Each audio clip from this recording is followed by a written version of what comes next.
Hello, and thanks for joining me. Here's what Almando Calvo would do for me.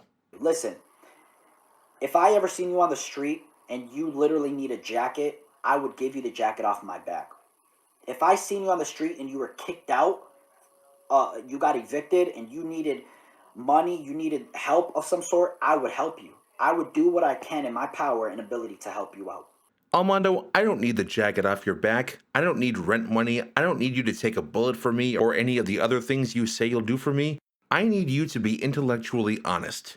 That's it. I need you to be intellectually honest. And not even for my own sake, but for the sake of that which you claim I need, which is to become a Christian. Because there is absolutely no chance of that happening as long as the most active and most immediate spokesperson for Christianity in my life is so blatantly and so unrepentantly intellectually dishonest.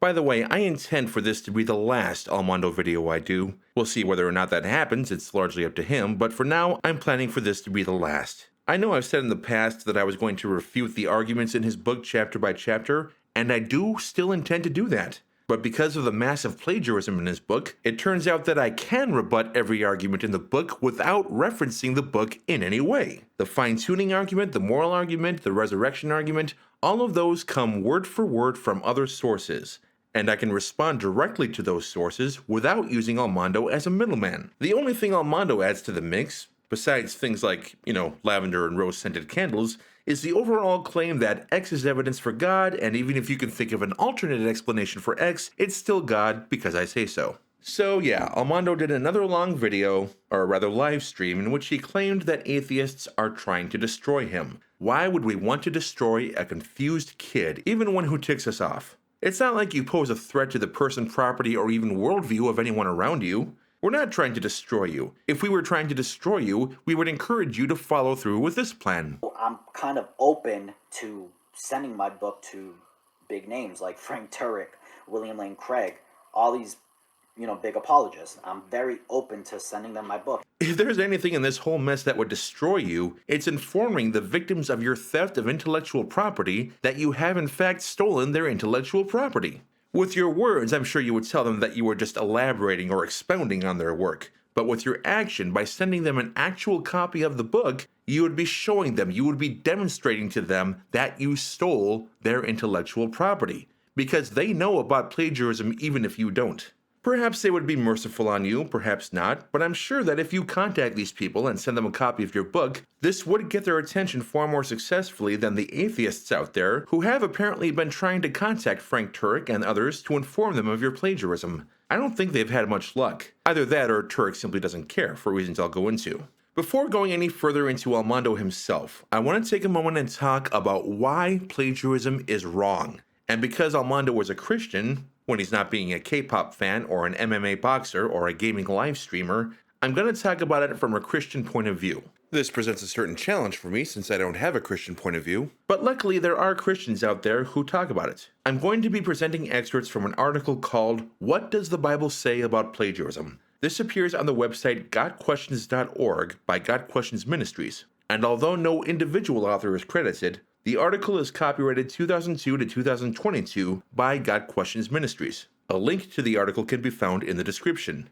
And do you see what I'm doing right now? I'm about to use a long section of someone else's intellectual property, and I'm showing you, Almando, I'm giving you a demonstration of how to do it honestly, without plagiarism, without theft. And since the website as a whole is unabashedly evolution denying, young earth affirming, and opposition demonizing, Almando has no reason to complain about the source. Here's what Got Questions has to say about plagiarism. Plagiarism is the act of taking someone else's work or ideas and presenting them as your own. Plagiarism is most commonly associated with written work, such as research papers or books, but it can also occur with artistic expressions or in spoken work, such as a speech. Now, take this section from Almando's book, which is at the bottom of page 35. This section was lifted word for word from a Psychology Today article by Michael W. Austin, Ph.D. And once again, I give credit to Logic for finding this instance of plagiarism. By the way, the reason Almando says that there's no plagiarism in his work is that he listed all the people whose work he borrowed in a page in the back of the book. This is the page in question. Look carefully. Do you see the name of Michael W. Austin, Ph.D. anywhere on this page? You do not, nor will you see it anywhere in the book. Almando copied and pasted Austin's work without mentioning his name, which, even by that absurdly low standard that no academic institution would ever accept, constitutes plagiarism. So what did Almando do? He took someone else's work or ideas and presented them as his own. Without a specific credit, a disinterested reader would look at this passage and conclude that the person credited as the author of the book, Almando L. Calvo, produced this work. The Christian website mentions that plagiarism can also occur with spoken work such as a speech, and my previous video, Christrighteous and Plagiarism, addressed where Almando did commit plagiarism in several of his videos. All those videos, by the way, are still up as of this recording. GotQuestions.org continues, plagiarism is dishonest because it advances a falsehood, passing off one's work as the work of another, and the Bible has much to say about lying, e.g., Bible verse. Again, by putting his own name at the front of the book and not putting Austin's name in a more specific citation, Almando is advancing the falsehood that he is the one responsible for creating this section of text. He is lying. He is bearing false witness. Got Questions goes on to cite Bible verses against self-seeking behavior, which Almando can't claim not to be interested in, as well as stealing. Quoting again from the article, it's easy to see how taking someone's physical property is wrong, but taking someone's intellectual property is just as wrong. Ideas, creative work, and written expressions belong to the person who created them. Plagiarism takes from the creator what was produced from their own mind and heart. If Almando does not agree that this constitutes stealing, then he would have no cause to complain if I took the entire text of Almando's book, put my own name on it as the author, added a few bits about how stupid atheists are and how I like guinea pigs, thanked Almando for the inspiration at the very end of the book, and sold it on Lulu under my own name, taking all the credit, keeping all the profit. In recent developments, Almando claims to have fixed the book by adding a disclaimer to the title page. Here's the disclaimer. Many thanks to Thompson and French for the screenshot. I've already explained in my community tab why this disclaimer is pure nonsense. First of all, if something is plagiarism, you can't make it not be plagiarism by adding not intended for plagiarism. That, as one of my viewers observed, is like running out of a store with an armful of merchandise while yelling, "Not intended for theft!" Nor can you fix it by claiming you're elaborating or expounding on the plagiarism. Second, if, say, Frank Turek were to sue Almando for copyright violation, Exhibit A would be the fact that he's selling Turek's intellectual property for money. This is admittedly unlikely for reasons I'll go into. And third, there are several apologists, and I don't know how many non-apologists, such as Dr. Austin, whose work he's copied and pasted and whose names do not appear in the back or anywhere else in the book. I've mentioned one of them already, Steve Duvall. If Almando asks nicely, I'll tell him who the others are. But putting the author's name into a list in the back of the book is in no way proper attribution. If that's all he does, then it's still plagiarism. This is an elaboration project, the disclaimer says. If he thinks that that fixes things, then again, here's what I'll do. I'll fix the many errors of spelling, grammar, and punctuation in the book, and then publish it under my own name saying, this is an improvement project. Oh, and not intended for copyright or plagiarism. That makes everything better, doesn't it? If Almando claims that it's not the same thing because I'm using literally his entire book, no problem. I'll take out chapter 10, the chapter where he tells you how to become a Christian. If he complains that I'm not using anyone else's work, I'll add a few paragraphs from Christian works on Project Gutenberg. Problem solved, right? Of course not. Almando would still complain if I did that. Why? Because he knows full well what a hypocrite he is. He knows that stealing intellectual property is wrong. Let's look now at some of the claims Almando made in the video. Almando claims that he's only made about $40 from the book. I'm going to be very honest with you. I've probably only made about like $40 off of this book. And he says atheists are angry and miserable. Now the book sells for $15, and if we assume he keeps half of that and Lulu keeps the other, that means he sold 5 or 6 copies. I have a copy, Logic has a copy. Another atheist YouTuber, I'm sorry I can't remember your name, told me that they were buying a copy in order to review and respond to it, and Almando himself bought a copy in addition to the original proof copy because the copy he's holding here has a disclaimer which was not in the original proof copy. This means that, at most, only 1 or 2 people have bought the book other than himself and atheists who enjoy a train wreck, and it would not surprise me to learn that they too are atheists who enjoy a train wreck. Almando maintains that there's nothing wrong with the book. But I don't regret it because there's nothing wrong with the book. I mean, we can have angry atheists all day say plagiarism.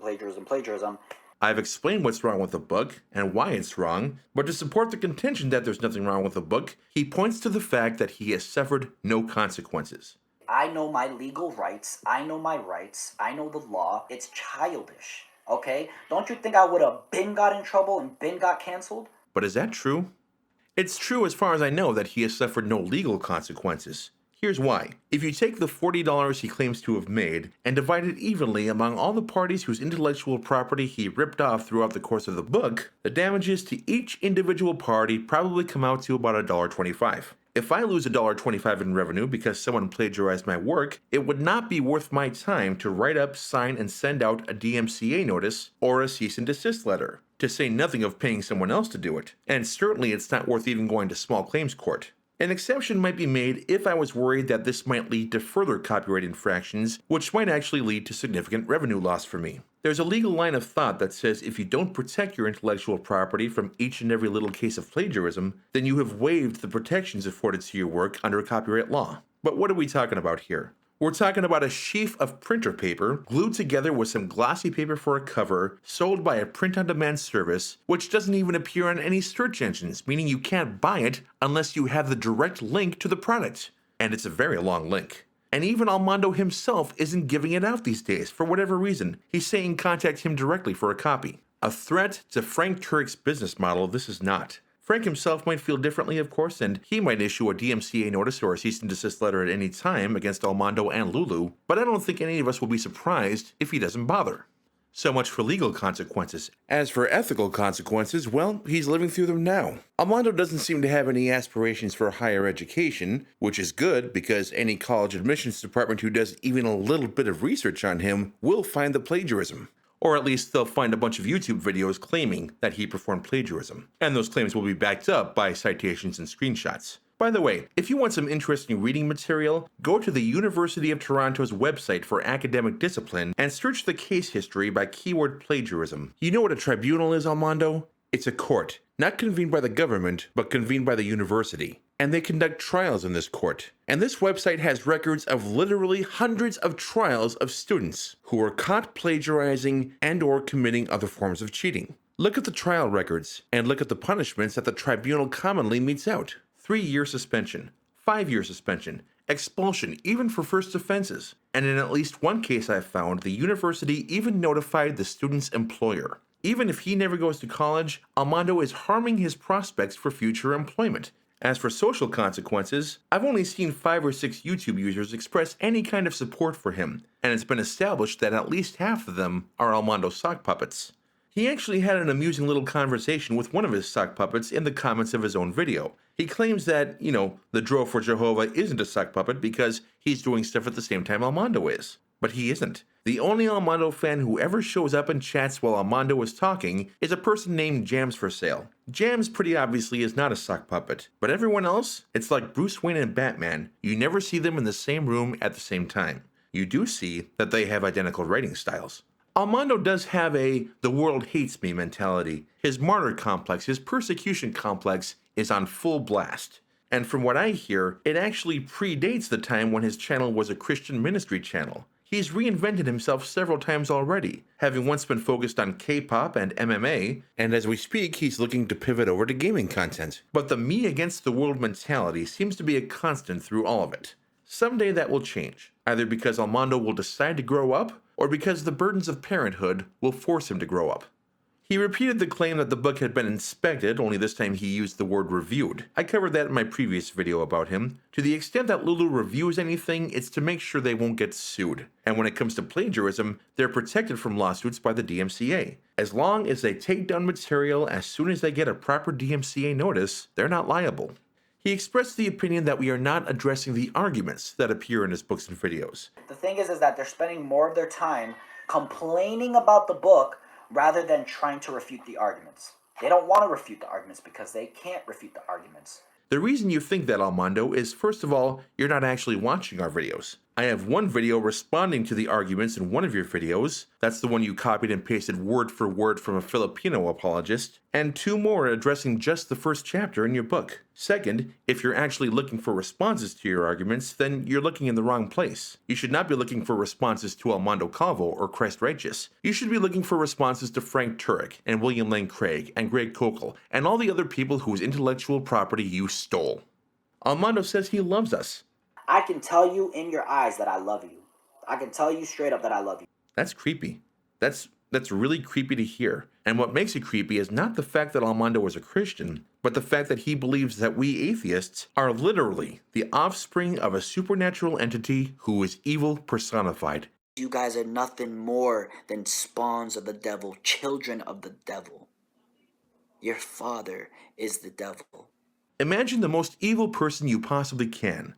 Multiply it by infinity. Now imagine his son. That's who Almando thinks I am. Anyone who claims to love such a person either is lying or doesn't understand what love is. And one more item of interest, Almando says that he forgives me. I forgive you. I forgive every single one. Logic, I forgive you. DJW, I think that's his name, I forgive you. All these other videos, I genuinely forgive you. As though I put a gun to his head and said, hey, either you write and publish a book that's 90% stolen from other sources, or else. Almando, listen, I have a copy of your book right here. I should say a first edition copy. The one you decided the only thing wrong with it was that it didn't have a disclaimer. If you can tell me where in your book you credited Michael W. Austin for the passage you copied and pasted from his Psychology Today article, I'll give $100 to your Venmo right now. If you can't, and I know you can't because I've read your book, then you need to seek forgiveness from us. We don't need forgiveness for calling you onto the mat. You need forgiveness from everyone you've tried to sell your book to. You've perpetuated a fraud by passing off other people's intellectual property as your own. You know, just before recording this video, I left a comment on Almando's latest video, in which I repeated my offer to give him $100 if he could tell me where Austin was credited, and in which I offered to work with him to actually fix the plagiarism in his book. I told him, hey, a disclaimer isn't going to fix it, neither is posting a list of names at the back of the book, but I have an academic background. I know how to properly use and credit sources, and I will help you.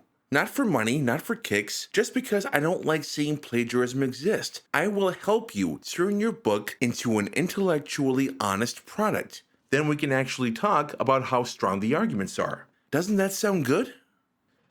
I checked back 3 minutes later. The comment had been deleted. If you enjoyed this video and want to help my channel grow, please hit the like, share, and subscribe buttons. Be sure to hit the bell to be notified when a new video comes out. And if you want to leave what will hopefully be a farewell message for Almando Calvo, leave a comment below. Thanks as always for watching. We'll see you in the next video, which I promise will be about someone with an original thought in their head. I'm David John Wellman, and the rest is up to you.